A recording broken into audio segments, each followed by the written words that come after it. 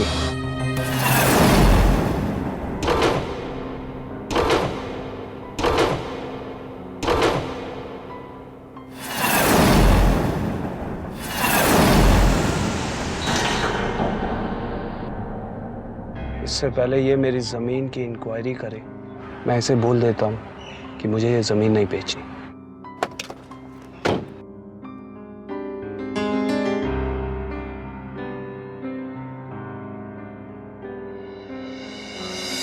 कल्पना, तू उसे कैसे भी करके फंसा। जैसे उसने मेरा सब कुछ मुझसे छीन लिया, वैसे हम दोनों मिलके उसका सब कुछ उससे छीन लेंगे। डोंट वरी, तू बिल्कुल भी टेंशन मत ले। पर सपना प्लीज, तू यहाँ आया मत कर। उसका कोई भरोसा नहीं, वो यहाँ कभी भी टपक सकता है। ठीक है, मैं चलती हूँ, बाय।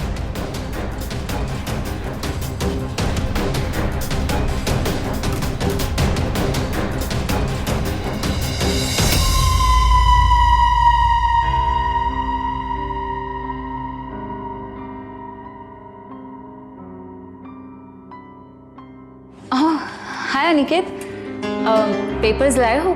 नहीं, आज मैं कुछ और बात करने आया हूँ। कुछ और बात मतलब? कल्पना, जमीन तो एक बहाना था। मैं मौके ढूंढ रहा था तुमसे मिलने के।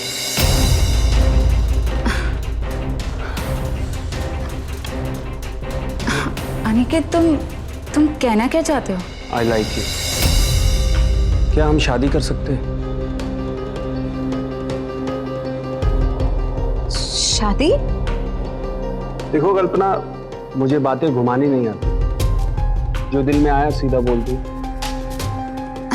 Aniket, I really appreciate it, पर शादी, मुझे थोड़ा सा वक्त चाहिए सोचने के लिए। I hope you don't mind. Okay. अच्छा, उसने सीधा शादी के लिए प्रपोज कर दिया। गुड। अब तू ऐसा कर। व्हाट?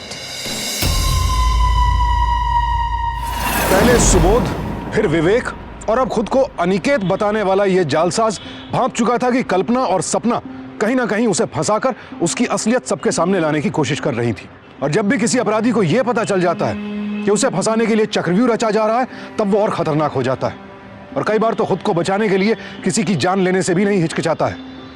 लिहाजा अब शायद कल्पना और सपना की जान को भी खतरा था।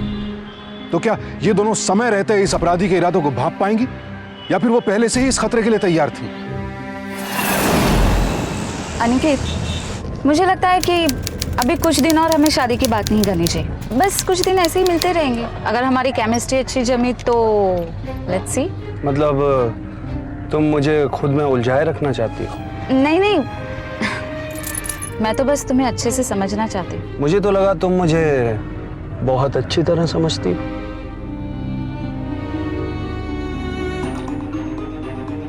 अनिकेत, तुम यहाँ कहाँ जा रहे हो? वहीं जहाँ कोई आता जाता नहीं।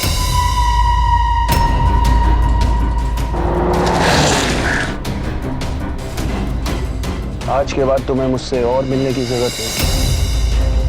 ये हमारी आखिरी मुलाकात है।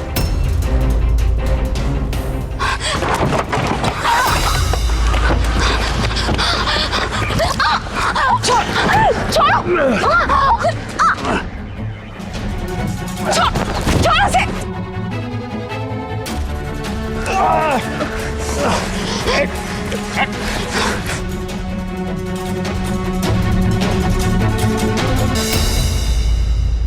तू अपने आप को बहुत चालाक समझता है? अरे हमने अपना प्लान जानबूझ के तेरे सामने एक्सपोज किया ताकि तू कुछ ऐसा करे।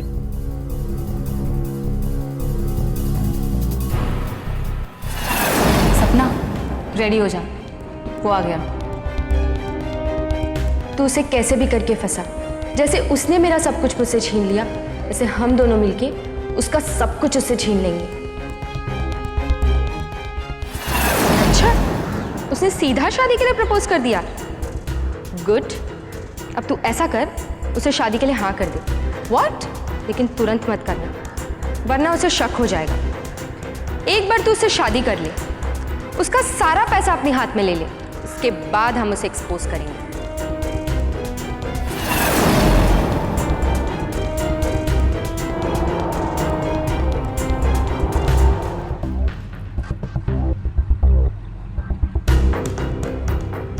Hello police station.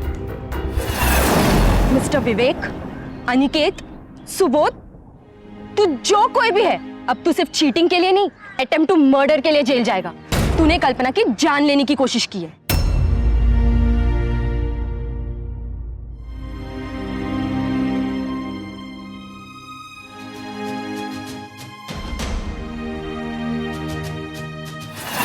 हमारे समाज में हर तरह के लोग हैं, कुछ अच्छे हैं, कुछ बुरे हैं, कुछ ईमानदार हैं तो कुछ अपराधी।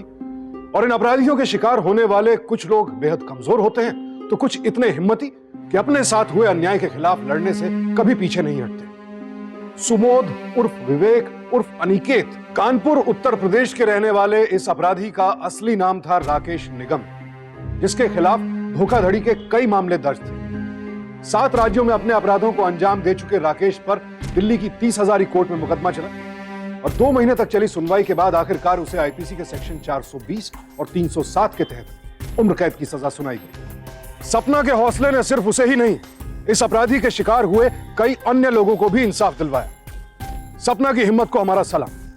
आज हमारे आसपास कई ऐसे अपराध हो रहे हैं जिनके बारे में हमें अखबारों या न्यूज चैनल से खबर मिलती रहती है, लेकिन अफसोस इस जानकारी के बावजूद सिर्फ अपनी लापरवाही के कारण हम में से कई लोग ऐसे ही अपराधों के शिकार फिर से बनते हैं। और सबसे बड़ी लापरवाही होती है किसी भी अनजान शख्स से रिश्ता जोड़ने से पहले उसकी बैकग्राउंड ठीक से चेक न करना।